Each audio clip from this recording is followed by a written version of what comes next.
எல்லாத்துக்கும் ஒரு அன்பான அழகான மாலை வணக்கம். எல்லோரும் நல்லா இருக்கீங்களா? சாப்பிட்டீங்களா? நண்பர்களே, கேரளாக்கு ஆக்டிங் வேலை வண்டி எடுத்துகிட்டு கிளம்பியாச்சு. என்னோடய வண்டிக்கு லோடு இருந்துச்சு நண்பர்களே, பகலே ஓட்டிட்டேன். இப்போ வாடகையில் கேரளாக்கு ஆக்டிங் கிளம்பியாச்சு. அதாவது காற்றுள்ள போதே தூத்திக்கொள் அப்படிம்பாங்க. அதாவது வேலை வாய்ப்புகள் எல்லா நேரமும் நம்ம கரெக்டாக வந்து அமையாது. இருக்கிற காலத்தையும் நேரத்தையும் வேஸ்ட் பண்ணாதீங்க. அதாவது டைம் இஸ் கோல்டு அப்படிம்பாங்க. காலம் பொன் போன்றது. இருக்கிற நேரத்தையும் காலத்தையும் வீண் பண்ணாதீங்க. சிறு துள்ளி பெருவெள்ளம்பாங்க. கொஞ்சம் கொஞ்சமாக தான் காசு பணத்தை சேகரிக்கணும். இது உண்மை நண்பர்களே. நான் ஏன் அப்படி சொல்கிறேன்னா நண்பர்களே, நாம் பெற்ற இன்பம் பெருக வையகம். ஓடி ஓடி உழைங்க, ஊருக்கெல்லாம் கொடுக்க வேண்டாம். உங்கள் குடும்பத்தோட நிம்மதியாக சந்தோஷமாக வாழுங்க, ஹாப்பியாக இருங்க நண்பர்களே.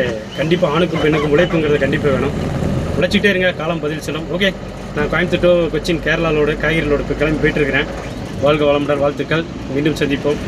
பார்த்து கவனமாக இருங்க, பார்த்து கவனமாக சேஃப்டியாக டிரைவிங் பண்ணுங்கள். நல்லதே நினைப்போம், நல்லதே நடக்கும். நன்றி நண்பர்களே.